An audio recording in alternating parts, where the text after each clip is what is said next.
Brandon Inniss must continue making a big impression on Ryan Day and his Ohio State teammates.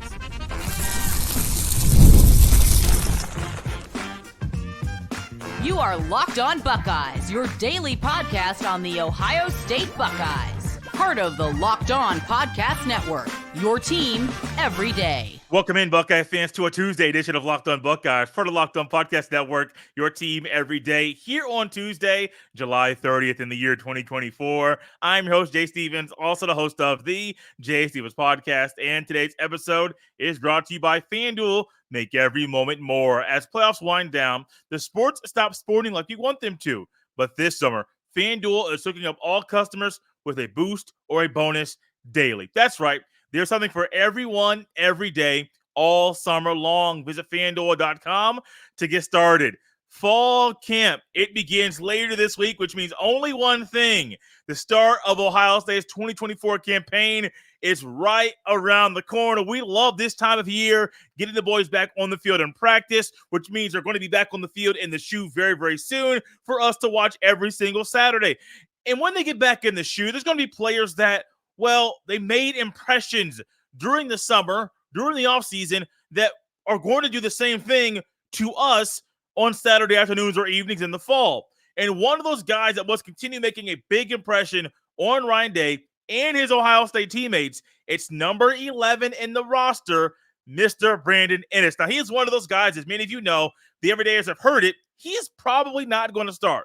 That does not diminish how important he is to the Buckeyes offense. As we know, Brian Hartline probably going to run with 4 receivers. If he expands a little bit, probably will be 5. I think there's enough for the Buckeyes to have a 6-man rotation at receiver. We'll talk about that later in today's show. But when it comes to Brandon Inniss specifically, sophomore at Ohio State, his first career catch was a 58-yard receiving touchdown. I believe he caught that pass from Devin Brown. So you know that he can do some big things with the ball when he's on the field. Those things are true. But when you have Denzel Burke, Ryan Day, and Emeka Egbuka talking about Brandon Inniss and praising him the way that they did during Big Ten Media Days, that makes me believe, hey, this guy that we believe can be good this year probably will be good, and he must continue doing the things he's been doing all offseason during fall camp when it starts later this week, so he can solidify a spot as, well, a big piece of the pie in Ohio State's offense. One thing we know about this year with Ohio State's offense, they are not going to throw the ball as much as they used to. It's not a problem. It's not a problem at all. We've been calling on this show for probably 3 years, no exaggeration there, for Ryan Day to run the ball more, probably since 2020. The last time I think we didn't have to do that consistently was in 2020 when that was actually later in the season when Trey Sermon got his feet under him, really realized the Buckeyes offense, and well, that boy got loose. That boy got loose against numerous teams. He got loose against Northwestern, got loose against Clemson. I mean, he was just out there destroying defenses. Well, after that year, 2021, 2022, 2023, what do we find? Ohio State having a version of, well, the air raid. And we all know the air raid offense, there's a place for it. But this is Ohio State. Run the ball. Now, I'm not going to say that 4-letter word there that could be utilized with run the ball. I'm not going to do that, but y'all understand where your boy is coming from. Run the ball. It is something that's elementary. You learn when you're a little kid the importance of running the football. Hand the ball out to the back, no matter if it's a read option or if it's outside zone, inside zone, a gap scheme, no matter what it is, figure out a way to move the ball on the ground, and it makes moving the ball through the air a whole lot easier. That's where Brandon Inniss comes back in. He's tied into this thing the whole time. When I went back and tried to dig through my notes to figure out, well, who was praised during Big Ten Media Days we have not touched on in a long-form conversation yet, it was Brandon Inniss. Ryan Day talked about him. Denzel Burke talked about him. Emeka Egbuka talked about him. And Ryan Day made this simple statement, quote, "You feel Brandon Inniss when you're out there," end quote. And later on, Emeka Egbuka was asked about the same thing, or was asked to comment on Ryan Day's comments about Brandon Inniss. And he said this, quote, "Yeah, I think that's accurately describes it. He's a huge energy source. He's always very hype, brings the juice on every play. And he's a super high effort guy. 110% on every single play he's in. So I think that's kind of what Coach Day is alluding to, end quote. And then there's Denzel Burke. And normally I don't go through this many players talking about one guy, but when they're vets, when they're probably going to be captains, when they're representing Ohio State at an annual event and there's only 3 players from a team of over 100 players representing the team at this event, I believe their words mean a whole lot. And here's Denzel Burke talking about number 11, quote, "He'll make spectacular catches, good route runner, good speed, physical and quick," end quote. And we all know that Denzel Burke has been more vocal and he's not shying away from the way that he is viewing things right now. But I still believe, 100%, with the way they're talking about this young man, they wouldn't be saying this stuff if he was not one of them real wide receivers. And any other school in the country, and this is no exaggeration, Brandon Inniss is probably going to be the 4th receiver in Ohio State's rotation. He can go up to almost any school in the country and start right now. No exaggeration. He's that good. But why Ohio State? The track record that Brian Hartline has, the track record that Ryan Day has. He wants to be a future first-round pick, probably, of course, a future top 15, top 10 pick, maybe a top 5 pick. Where do you want to go as a receiver to make those things actually become reality? The Ohio State University. And with that being the case, I am going to be very, very curious to see how he performs when he's on the field during the season. Because I do believe he's going to continue to make a big impression on Ryan Day, on his Ohio State teammates, especially those veteran players. I believe he's going to. However, in the season, it's a little bit different. Yeah, Denzel Burke is probably a future All-American. Igman Olsen can get drafted in the upcoming draft. Caleb Downs will be drafted in a couple of years. Lathan Ransom will be drafted in the next draft. Same with Jordan Hancock. I mean, this defensive back, the starters, they're going to get drafted. They're going to make some noise. They're one of the best secondaries in the entire country. But what about a guy that is treating you like you are his, well, let's just call it Super Bowl? I'm not saying it like, oh, you're his Super Bowl, but Ohio State's his Super Bowl. And he is going into this game saying, look, I know Inniss is good. I know Tate is good. I know Smith is good. I know Ibata is good. But this day for me is a day where I show everybody what I am made of, and I am going to be determined to shut these guys down. And if that's the case of a guy that these guys are going to be going up against down the road, I'm not saying any names, just in general, if I'm a defensive back on Michigan State or Western Kentucky or Oregon or Michigan or any other school out there, Nebraska, Indiana, if I shut down Ohio State's receivers, that says a lot about me. It is my Super Bowl. And when that's the case, maybe for some reason Smith has a slower game, or Ibata can't get his feet under him, or Carnell Tate is in his head. I don't know. And Ohio State needs one of the 4th or 5th or maybe even 6th receivers to kind of play out of their minds. Well, Inniss, he can't do that. He can come in, be an instant spark, instant offense right away. And I'm looking forward to hearing a great report about Brandon Inniss during fall camp, and looking forward to seeing him on the field and on Saturdays in the fall, wearing the scarlet and gray and tearing up opposing defenses. Now, Brandon Inniss is making big impressions on Ryan Day and the vets on the team.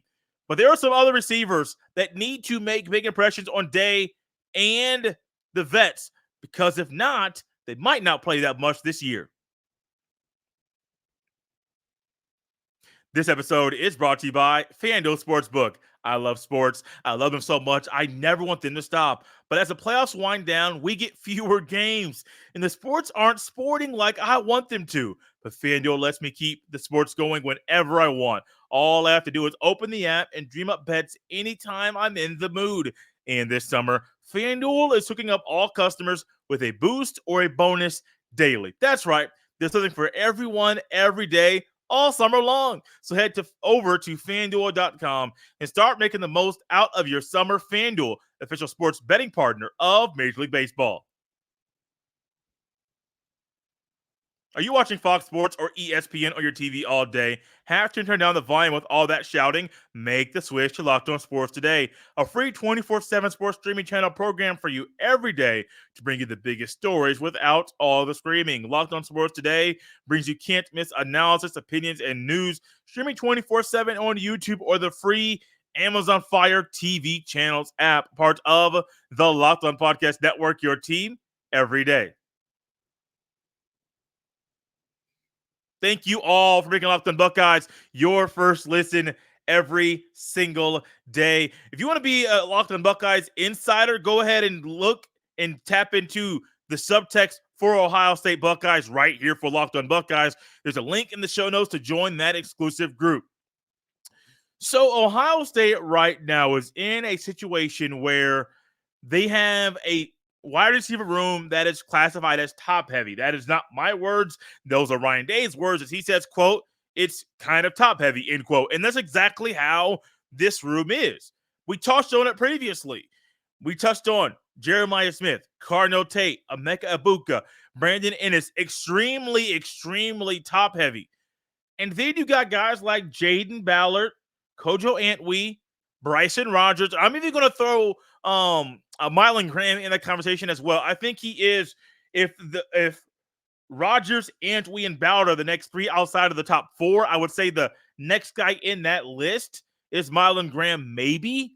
But also, he was not an early enrollee. He played high school basketball during his senior year. And so he didn't get to campus until June, which really sets him back as far as his potential of playing this fall. So when it comes to these three guys, they need to be making impressions. Now, Brandon Inniss continue making big impressions. Some of these guys need to impress right now to be in rotation, because we know Ohio State's fine with starting three and playing three only with Tate, Smith, and Ibuka. If you want to put on with a four-man rotation with Inniss, they're comfortable with that. Then the issue is, do they run with 5 or 6? Maybe. But what does Ohio State need from one of these guys, or two of these guys, or all three of these guys for the rotation to be expanded? Trust. 100% absolute trust. And Ryan Day touched on all of these guys at Big Ten Media Days, and he didn't hold back while talking about Jaden Ballard. Quote, Jaden Ballard is another guy who's been in the program a while. We need him to step up and make an impact. He is a down-the-field threat with great speed. And again, this is somebody that's been in our program. And I think that's another part of this team that we have, is these guys have been in the program for a while now. So there's been a lot of built-up springs and summers and practices and development along the way. And so we need JB to step up. And he's been charged with that challenge along the way, end quote. Ryan Day really wasn't holding back when you call a guy out on that stage. You say, hey, he needs to step up, and you say it twice while making that statement. I think that speaks volumes about, well, maybe they're pushing him to step up in a way for a couple of years, and it just not happened. It just hasn't happened yet. In my mind, when thinking about Jaden Ballard, I'm going back to a couple of years ago, when CJ Stroud was in the Woody Hayes Athletic Center during his pro day. And one of the younger receivers that was catching passes from Stroud on this day was Jaden Ballard. And I remember the ooh and the ah and the buzz inside the Woody when Jaden Ballard was out there catching deep balls. And the story and the narrative about him after that day was he might be the next guy to step up. One of the guys to get on the field to make big plays. Might be. And people are saying, oh, Jaden Ballard might be a guy in the future that is out here catching passes on his pro day, going into right before the NFL draft, not on someone else's pro day. Well, last year, people thought, hey, maybe he could, be one of those guys, and we ain't seen it yet. Now, we've seen him in the return game a little. We ain't seen nothing where it's saying, hey, consistently keep him back there. Yeah, I know what they say, he can be a down-the-field threat. We still need to see it. And if he shows that during fall camp, he's going to earn playing time. Period, point blank. If Jaden Ballard shows everybody he can be a down-the-field threat during fall camp and do it consistently, and he steps up like Ryan Day wants him to, he will earn playing time. That's it. Now, I do think Brian Hartline would be cool running with 5 receivers.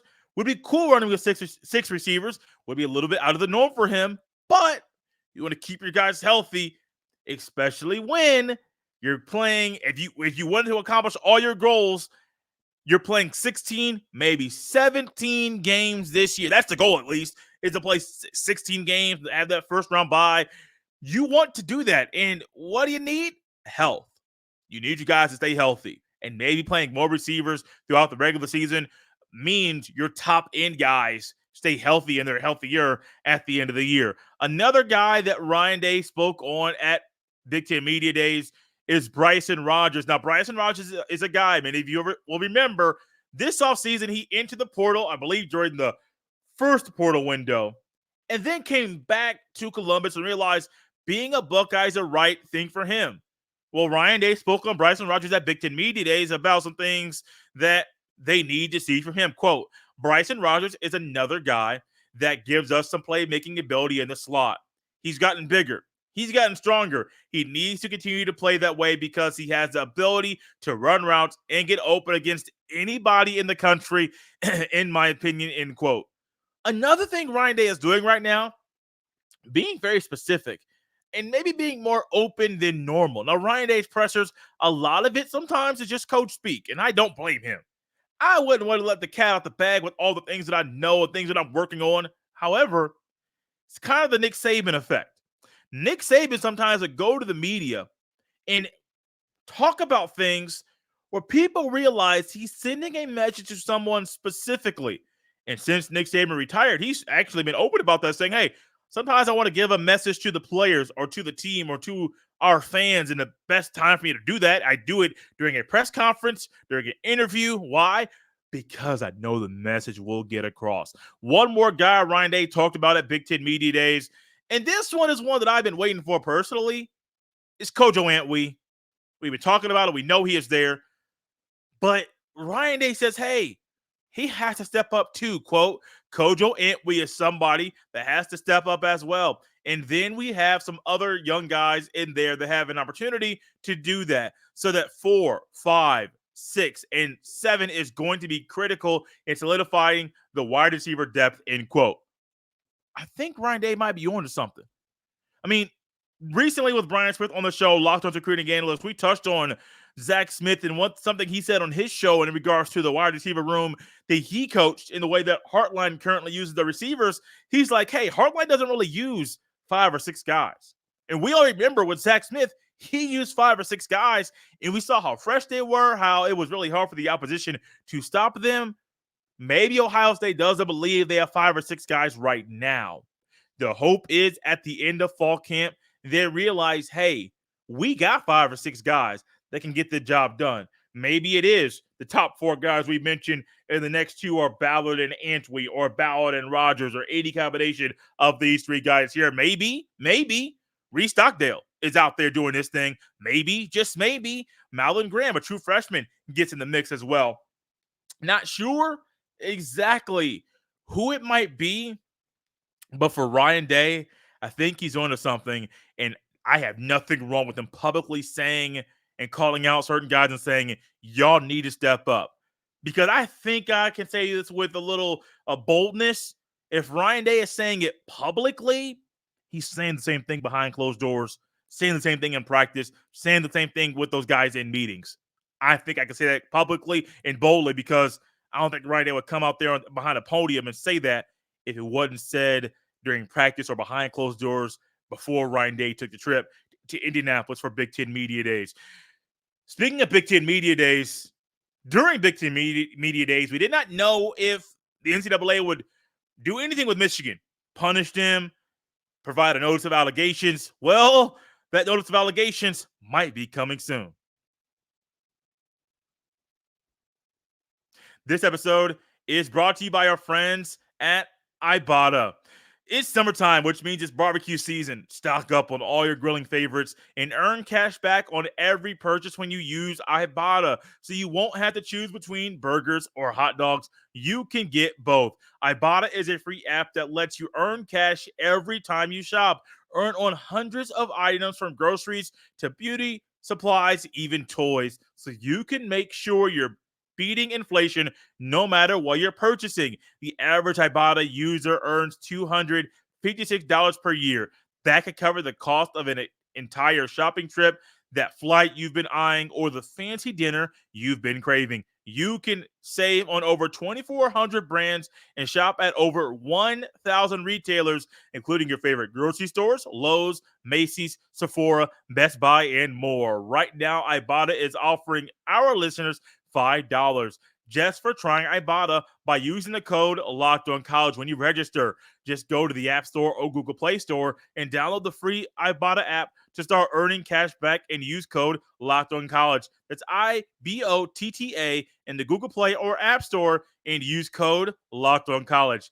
This episode is brought to you by our friends at Factor. Warmer, sunnier days are calling. Fuel up for them with Factor's no prep, no mess meals. Meet your wellness goals in time for summer thanks to the menu of chef-crafted meals with options like Calorie Smart, Protein Plus, and Keto.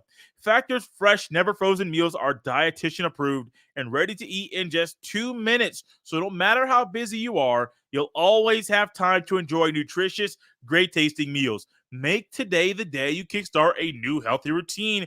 What are you waiting for? With 35 different meals and more than 60 add-ons to choose from every week, you'll always have new flavors to explore. Make your day delicious from breakfast to dessert. Stay fueled with easy, nutritious options. Enjoy effortless support for your lifestyle. Choose from 6 menu preferences to help manage your calories, maximize your protein intake, avoid meat, or simply eat well balanced. Head to factormeals.com/lockedoncollege and use code lockedoncollege to get 50% off your first box plus 20% off your next month.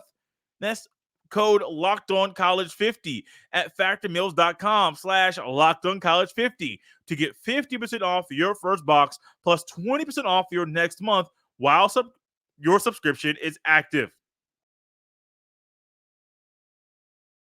Thank you for making Locked On Buckeyes your first listen every day. If you want to be a Locked On Buckeyes insider, go to the show notes in this episode and click on the Locked On Buckeyes subtext link. Trust me, there'll be some good Ohio State Buckeyes news coming to your phone daily.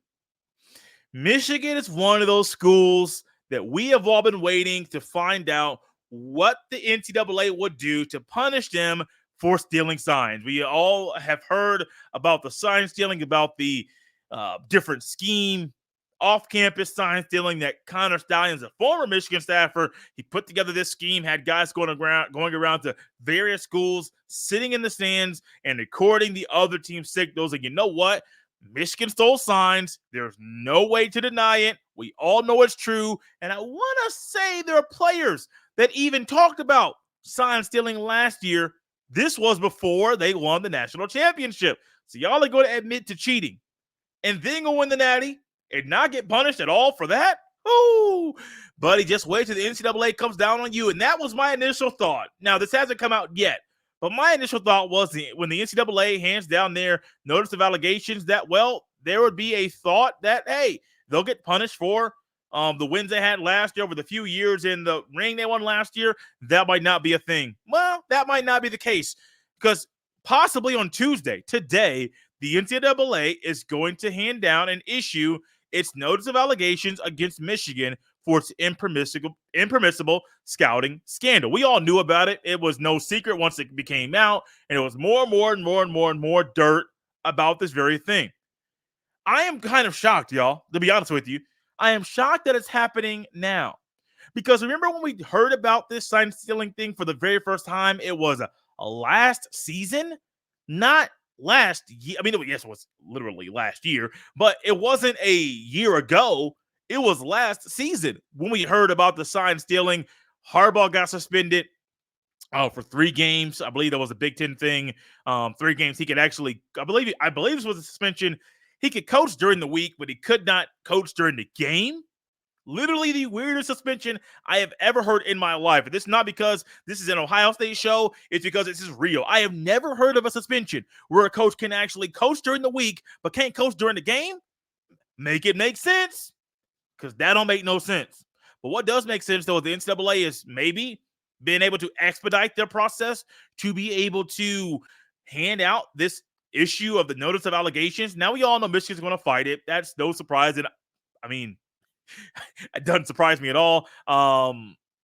because they're expected to be hit with level 1 violations for the off-campus stuff, the in-person scouting operation. 2 other former coaches are expected to be hit with level 2 violations for providing impermissible benefits to Michigan athletes. And according to a report that was put out, I believe it's a report from Chris Ballas of the Wolverine.com. A source indicated that the NCAA could seek to ban Michigan from the postseason for 1 or 2 years. Michigan is expected to fight back against any postseason ban, and it's unlikely the ban would go into effect this year, as Michigan is likely to appeal. As Michigan's appeal, is unlikely to be heard by the NC2A's Committee on Infractions until 2025. This is another one that's a little bit weird. I'm reading this directly from the report. Michigan's national championship and wins from the last 3 years are not expected to be vacated. Once again, make it make sense. How in the world, let's put it in our brains. How in the world do players lose their spot in record books? How in the world do players, does a school lose wins? How in the world does this happen? And over a decade later, y'all gonna say, hey, y'all can cheat and keep them wins? Make it make sense. Because I'll say it once, I'll say it again. None of this makes any sense.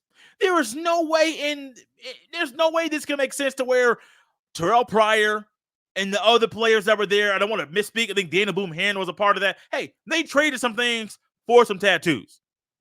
In the grand scheme of things, is it that bad? Absolutely not. Was it against the rules? Yes. Okay, cool. They broke the rules. I don't like the rule. Reality is they broke the rule. But reality also is Ohio State lost wins. Tressel was forced out. Records are not in the record book. And that was about over a decade ago.